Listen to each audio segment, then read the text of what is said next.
नमस्कार, मैं हूं निशा शर्मा और आप देख रहे हैं राष्ट्रीय जगत विजन न्यूज। छत्तीसगढ़ में सुशासन के दावों के बीच सरकार की प्राथमिकताओं को लेकर एक बड़ा सवाल खड़ा हो गया है। बुधवार 29 अप्रैल को मुख्यमंत्री विष्णुदेव साय की अध्यक्षता में हुई कैबिनेट बैठक में एक ऐसा फैसला लिया गया जिसने ब्यूरोक्रेसी से लेकर सियासी गलियारों तक में नई बहस छेड़ दी है। सरकार ने 1988 बैच के 3 आईपीएस अधिकारियों संजय पिल्ले, आर.के. विज और मुकेश गुप्ता के 26 सितंबर 2019 को जारी डिमोशन आदेश को रद्द कर दिया है। लेकिन इस फैसले ने एक बड़ा विरोधाभास पैदा कर दिया है। सवाल यह उठ रहा है कि क्या सरकार की प्राथमिकताएं आम जनता और पुलिस महकमे का नेतृत्व सुधारने से ज्यादा विवादित और रिटायर्ड अफसरों को उपकृत करने की है। वर्तमान सरकार की कार्यप्रणाली पर सबसे बड़ा सवालिया निशान यही है कि प्रदेश लंबे समय से बिना एक नियमित पुलिस महानिदेशक के चल रहा है। सुप्रीम कोर्ट इस मामले में राज्य को फटकार भी लगा चुका है, लेकिन सरकार ने अब तक पुलिस महकमे के स्थायी मुखिया की नियुक्ति की जहमत नहीं उठाई। इसके उलट सरकार की पूरी मशीनरी और कैबिनेट का कीमती समय उन अफसरों के डिमोशन को निरस्त करने में लग रहा है जो सालों पहले रिटायर्ड हो चुके हैं और जिनके खिलाफ पद पर रहते हुए गंभीर आपराधिक आरोप लग चुके हैं। आलोचक पूछ रहे हैं कि क्या इसी का नाम सुशासन है।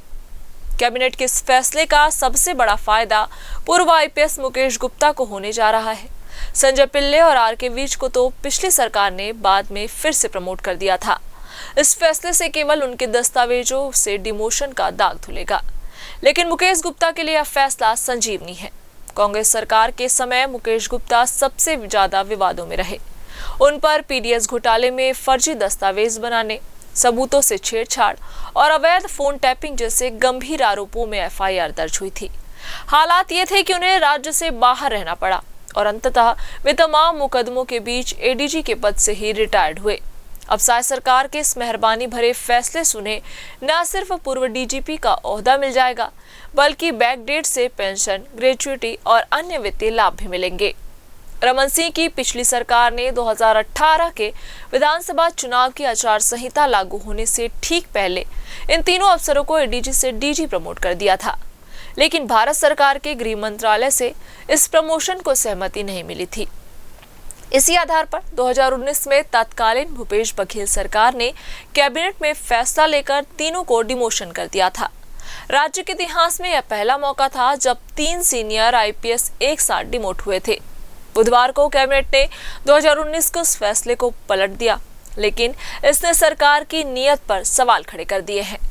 कानून व्यवस्था की चुनौतियों से जूझ रहे राज्य को एक फुल टाइम डीजीपी देने के बजाय गंभीर आरोपों से घिरे एक रिटायर्ड अफसर की फाइलें क्लियर करना बताता है कि सिस्टम में पावर गेम कैसे काम करता है। अब जनता और ब्यूरोक्रेसी के बीच यही चर्चा है कि सुप्रीम कोर्ट के निर्देशों की अनदेखी कर विवादित चेहरों की चिंता करना ही क्या इस सरकार का सुशासन मॉडल है। इस खबर में बस इतना ही। देश प्रदेश की खबरों से अपडेट रहने के लिए हमारे चैनल को सब्सक्राइब करें और नई खबरों की नोटिफिकेशन के लिए बेल आइकन जरूर दबाएं। नमस्कार।